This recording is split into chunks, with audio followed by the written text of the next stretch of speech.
بسم اللہ الرحمن الرحیم۔ اختر مورل سٹوریز میں خوش آمدید کہتی ہوں۔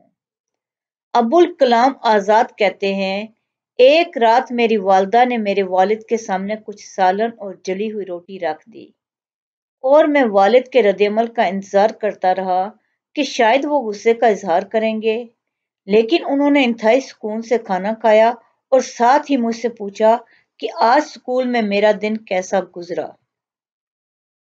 مجھے یاد نہیں کہ میں نے کیا جواب دیا، لیکن اسی دوران میری والدہ نے روٹی کے جل جانے کی معذرت کی۔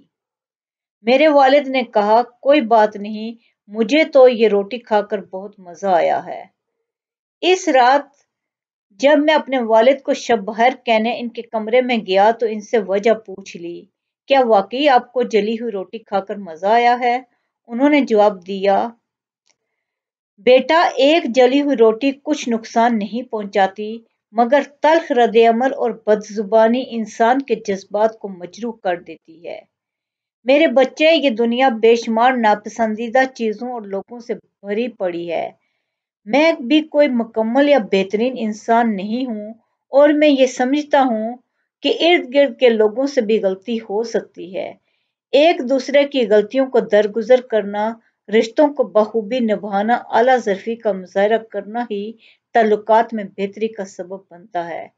ہماری زندگی اتنی مختصر ہے کہ اس میں معذرت اور پچھتاوے کی کوئی گنجائش نہیں ہونی چاہیے۔ اللہ آپ کو بہت خوشیاں اور کامیابیاں دے۔ شکریہ۔